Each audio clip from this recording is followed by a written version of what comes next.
নমস্কার বন্ধুরা, এমজেপি টেলিকুকিংয়ে আপনাদের সবাইকে স্বাগত। তো আজকে আমি রান্না করব মাছের মাথা দিয়ে শাকের তরকারি। তো সেই জন্য এই যে দেখুন, আমি শাকগুলো কেটে নিয়েছি। এবার নিয়েছি এই যে আলু বেগুনগুলো কেটে নিয়েছি দুটো উচ্ছে, আর এই যে ছোলা। আর এখানে মশলার জন্য পেঁয়াজ কুচিয়ে নিয়েছি দুটো শুকনো লঙ্কা আধা করে কেটে নিয়েছি। এখানে আছে সরষে পোস্ত বাটা আর রসুন বাটা, ফোড়ন, হলুদ, লবণ আর তেজপাতা একটা আধা খানা করে নিয়েছি। আর এখানে নিয়েছি এই যে মাছের তেল আর এক পিস মাছের মাথা। তো এইবার আমি উনানটা এই যে ধরিয়ে দিয়েছি, কড়াই বসিয়ে দিয়েছি। তো কড়াইটা আমার গরম হয়ে গেছে। এইবার আমি এর মধ্যে মাছের মাথাটা আগে ভেজে নেব।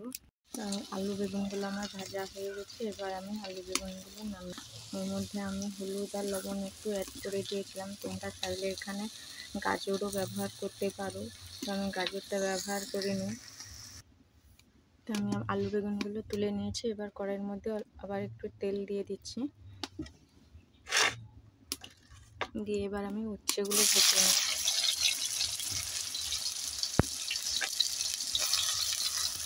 সেটা আমার ভাজা হয়ে গেছে। এবার আমি উচ্ছেটা নামিয়ে, তো ওই তেলের মধ্যে আমি এই যে মাছের তেলটা দিয়ে দিচ্ছি, আর দিয়ে দিচ্ছি এই যে মাছের মাথা। এটাকে ভেজে গুঁড়ো করে নেব।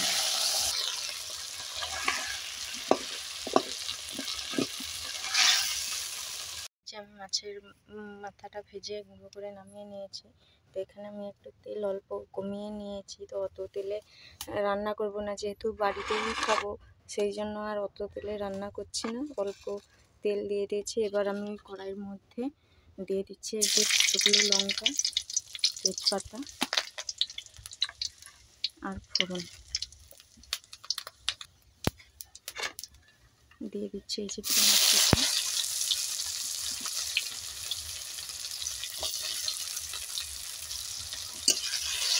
পেঁয়াজটা আমি একটু ভেজে নেব লাল লাল করে। দিয়ে দিচ্ছি রসুন বাটা,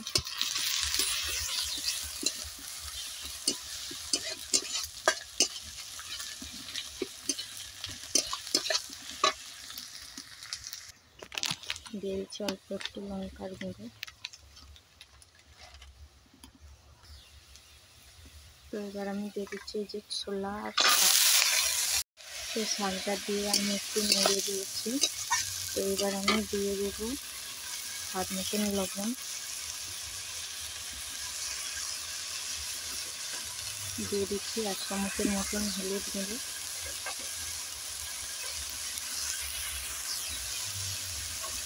দিয়ে আবারও আমি একটু নেড়ে নেব।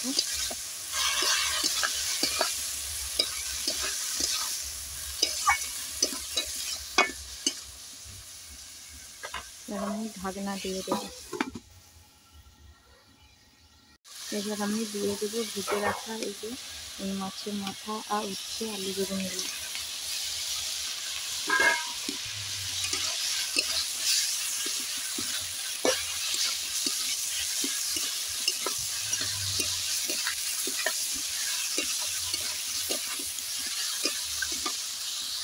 তো আমার শাকটা কষানো হয়ে গেছে। এবার আমি এই যে সর্ষে পোস্ত করে রাখা জলটা দিয়ে দিচ্ছি।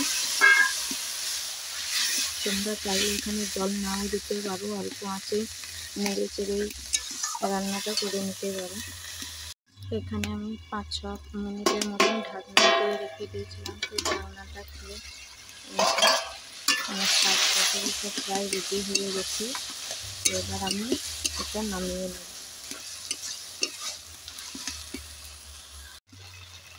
তোমরা নামানোর আগে অল্প একটু সর্ষের তেল দিয়ে দেবো, তো এতে স্বাদটা ভালো হয়। যদি ভালো লাগে লাইক কমেন্ট শেয়ার করে দেবেন।